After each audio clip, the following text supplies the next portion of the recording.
Parang may naisip talaga akong lasa niya. Merong something na kulang eh. Kada kagat mo na. Meron pa tayo dito papapakin. Ayan. Meron tayo dito kangkong chips. Grabe naman yun. Nakita ko lang sa grocery.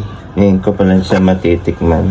Basahin natin yung caption. You just grab a pack of the happiest chips owned by a 17-year-old boy, Josh Moica. He crafted the product to perfection just inside his home. World's best kangkong chips. World's best daw. So yun guys, binabasa ko lang yung mga nakasulat sa likod.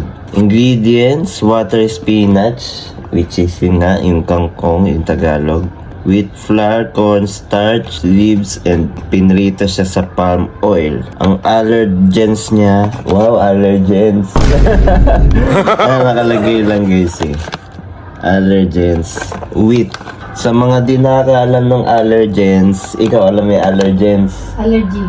Yan, tama siya. Allergy, which is yun yung mga different allergies na pag kinain ng isang tao, eh, yan, bawal sa kanila yun. Sa mga may allergy ng wheat dyan, bawal kayo dito. No. Yung different kinds of allergens, alam mo? Different kinds. Kung ano-anong mga sakit na allergy. Hindi, allergens. Jeans! Jeans! Jeans. Allergens. Meron itlog, gatas. Marami pa yan eh. Hindi kasi masyado nag-aaral. Dami ko ng daldal dito. Classic flavor. Tikman na natin. Medyo malaki oh, guys.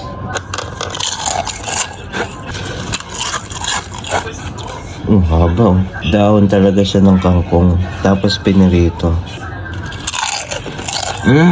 Masarap siya isaw-saw sa mayonnaise and yung cheese dip pwede rin. Para siyang ano eh, yung nachos yun. Para siyang nachos. Gawan natin to ng next time yung magre-ready ka ng mga giniginiling. Pwede to. Ganto yung lasa. Pwede no, yung tas may mga kamatis.